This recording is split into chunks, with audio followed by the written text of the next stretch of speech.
feels really surreal. We were just saying in the car, well, I was saying in the car how I've never done a recce before, so it's all very real and very weird.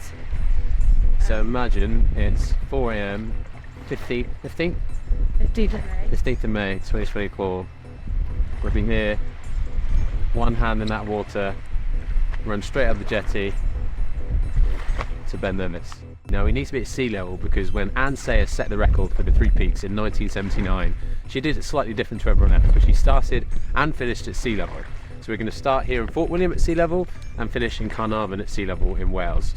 We're going to climb up Ben Nevis, straight back down. It's about 200-ish kilometres to Scafell Pike, the highest mountain in England, straight up and down that one, and then about another 200-ish kilometres to Mount Snowdon in Wales, straight up and down that one, and straight to Carnarvon at the sea level. Ben Nevis, done. What do you think? It was good. It wasn't that technical. It was very rainy today, which I hope won't be as rainy in May. But yeah, it was good. It wasn't coming down with thing. Yeah. But going up was, yeah, it was good.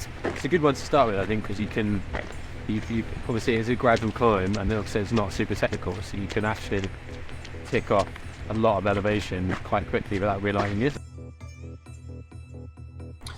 So we're currently stood in the Loch Lomond National Park. Behind me is Loch Lomond itself. It's the longest lake in the UK. Now on the eastern side of Loch Lomond runs the West Highland Way. It's one of the most famous trails in the UK, and it runs all the way from the top of the loch in Ardluey down to the southern edge of the shore and then down into Glasgow from there.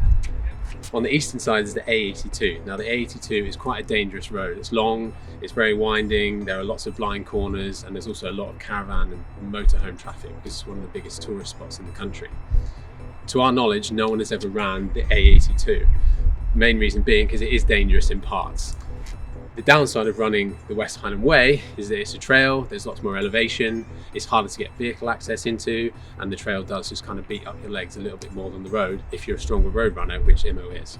So one of the primary reasons we're doing this recce is to make the decision of whether we take the West Highland Way, which people have done in the past and failed, or we be the first, to our knowledge, to run the A82, which carries a lot more danger but does play to our strengths because it's a road the whole way. We have just arrived in the Lake District and about to climb Scafell Pike, and it is miserable. It is very, very wet. Wet weather doesn't stop us though, does it, Imo? Wet weather doesn't stop us. We are about to, go and brave it. Are you excited? You don't sound it. So.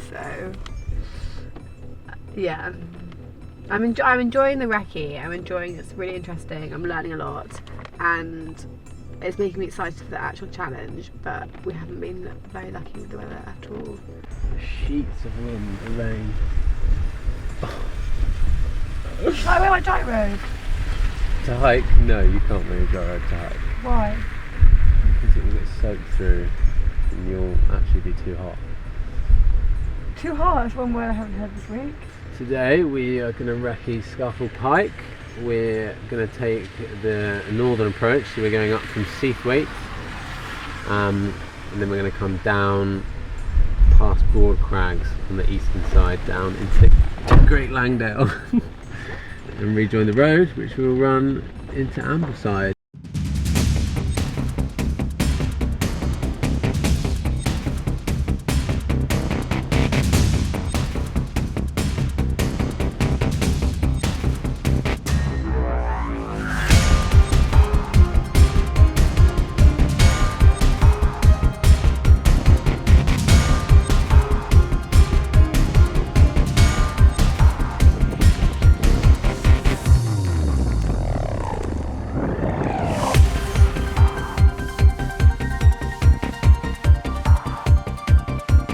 Just arrived at Snowdon, which is the final climb of the recce.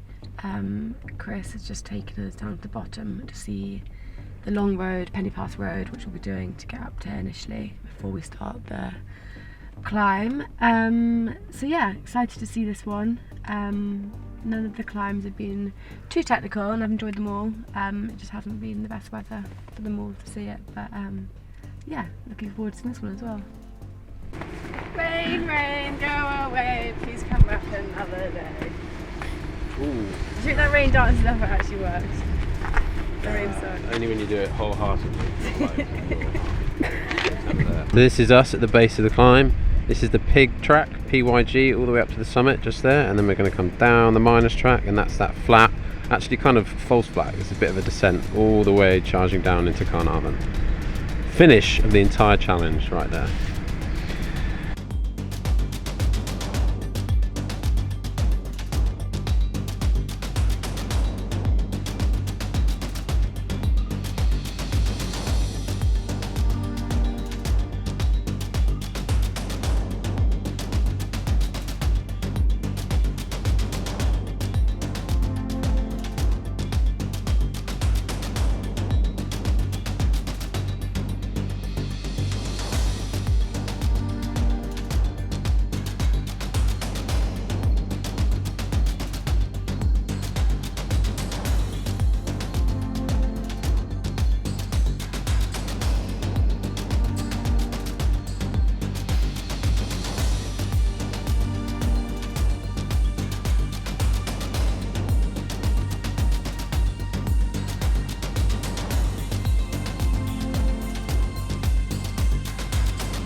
This will be a finish line. After 700 kilometers of running, 10,000 meters of climbing, hand descending, you'll finish here, probably in the pitch black, sometime on Wednesday morning in May. Good week.